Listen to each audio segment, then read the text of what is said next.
Ahuja and I run a social enterprise called Conserve India. I also run an upcycling brand called Lifafa.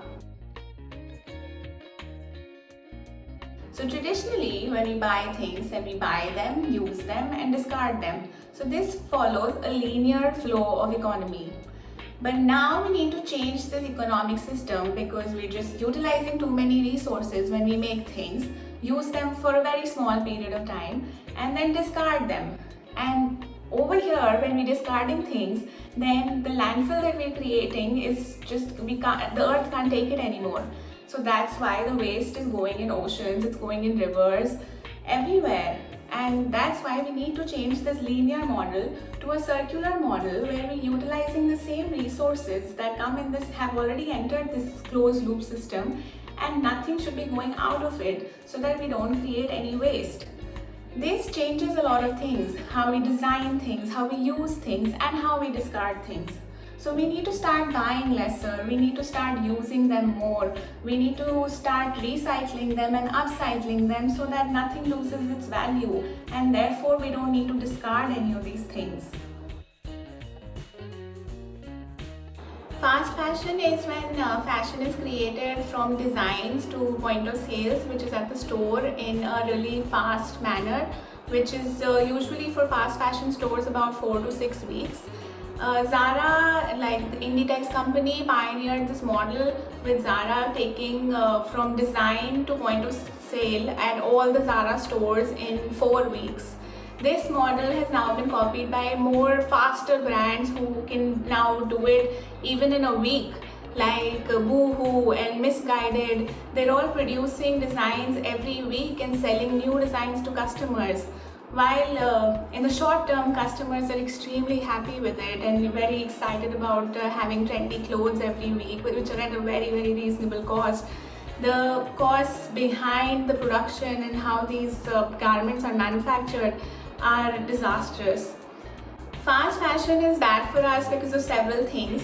Socially, the social implication for workers, the environmental implication of producing so much and discarding so much, and the cost to the consumer.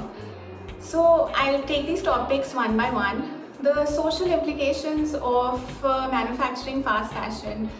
The garment producers who produce these fast fashion garments are mostly placed in developing countries. They're exploited to a large extent. There are no proper conditions for how they're working. They're not paid proper wages, while these fast fashion companies are making high-end profits. And we're just nearing the 7th anniversary of the Rana Plaza disaster. Rana Plaza was a building of factories in Bangladesh which collapsed because there were no auditory structures or compliances in place.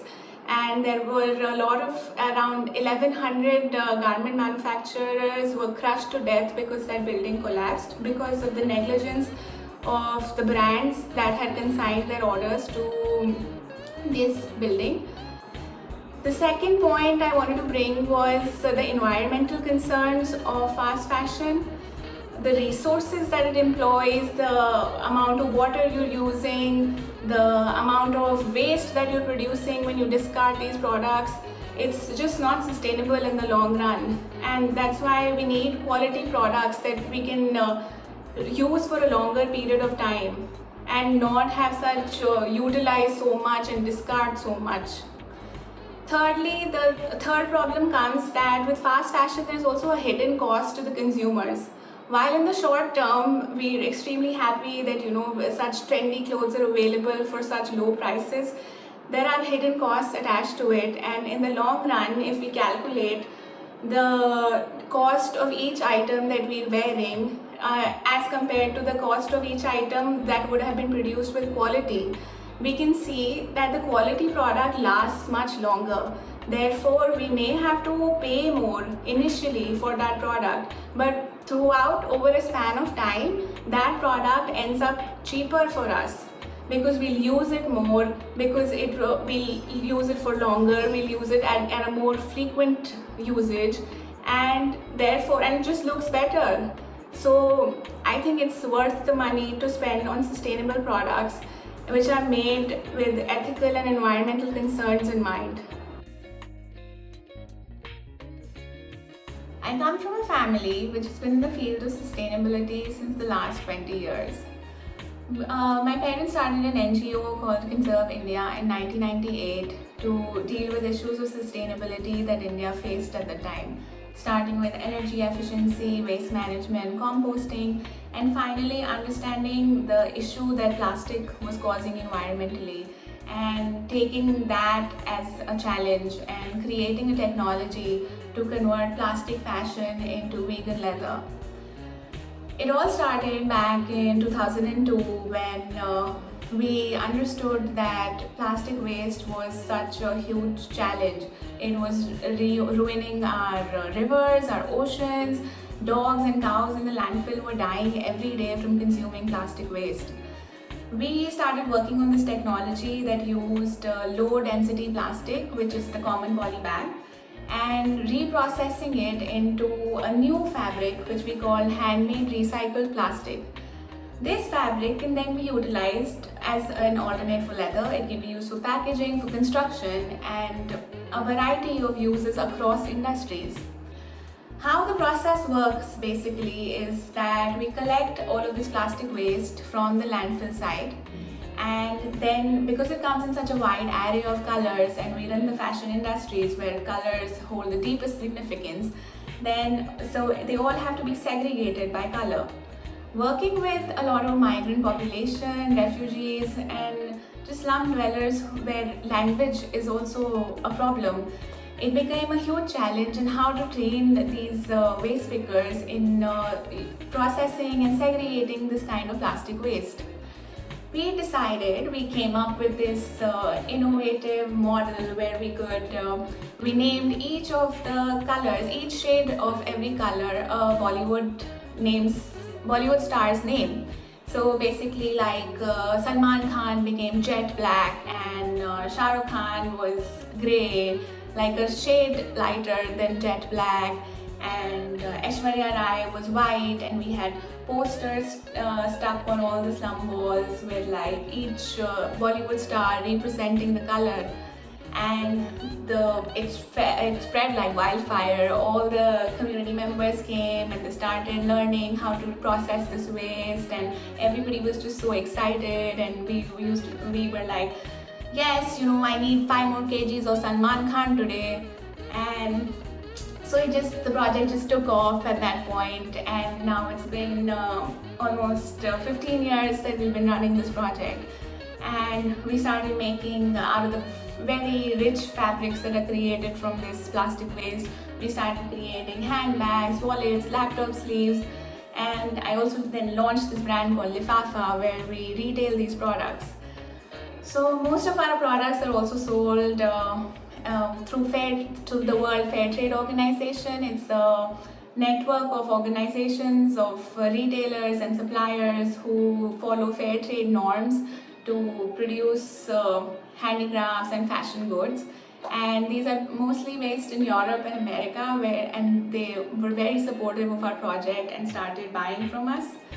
We continue to supply to them as the sustainable fashion market is growing. We also hope that more mainstream buyers will be able to purchase these kind of products.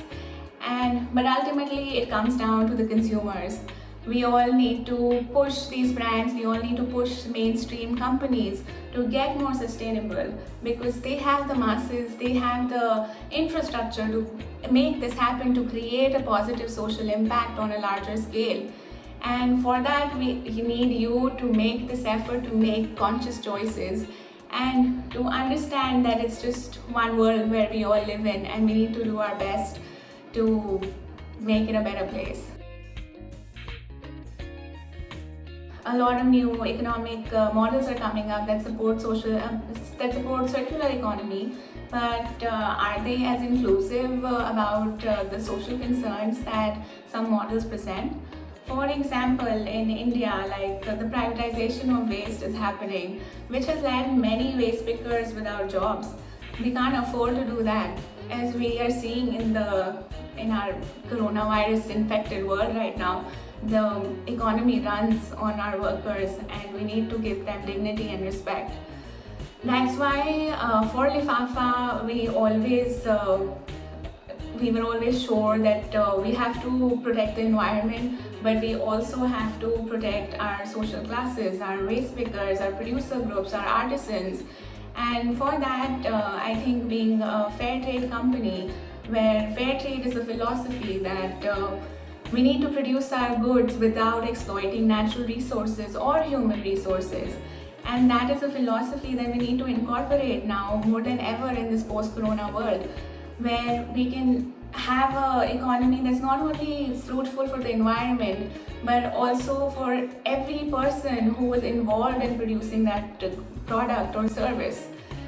And that's why it's extremely important that we are socially inclusive while we are also sustainable to the environment.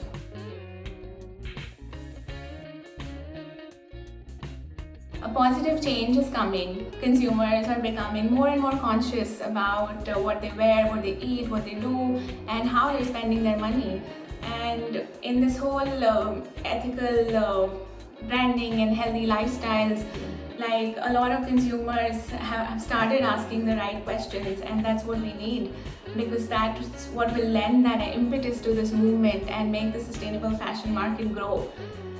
Right now it is growing, and there's a lot of opportunity in this space, and we need more product designers, more material designers, everybody to, and more marketing people definitely, to understand and grow this market.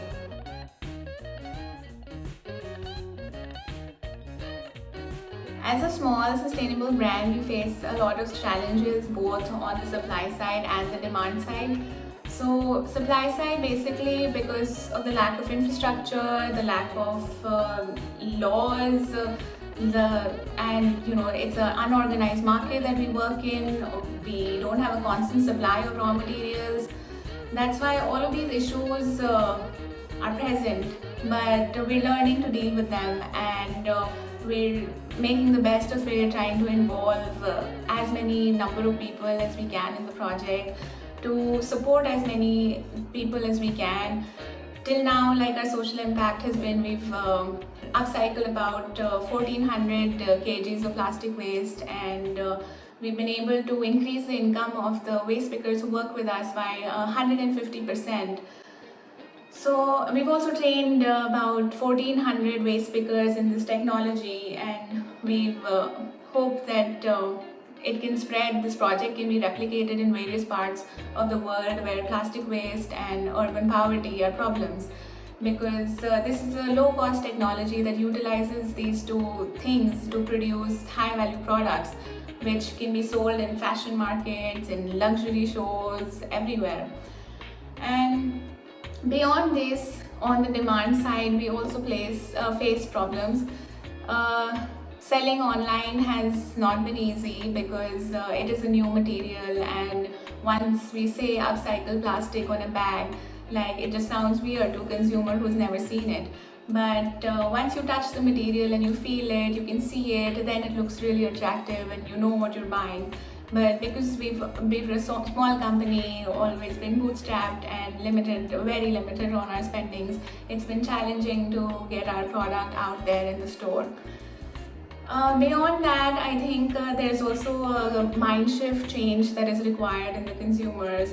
Like, a lot of people in India especially believe that recycled or upcycled products should be cheaper than normal products because we're not paying for the raw materials, and that's why the products should cost lesser.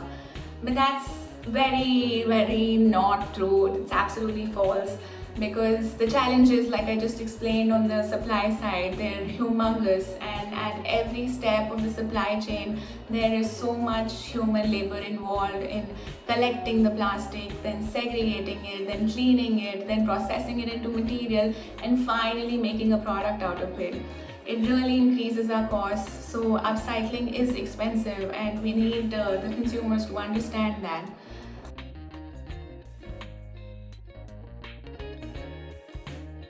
I'll be happy to answer any questions that you may have. Please feel free to write to me to ask anything, and I hope that some of you at least go and start social innovations, build these technologies, go towards circular economy, choose wisely, and act ethically, because that's really what the world needs right now, and that is what will build a better society. Thank you.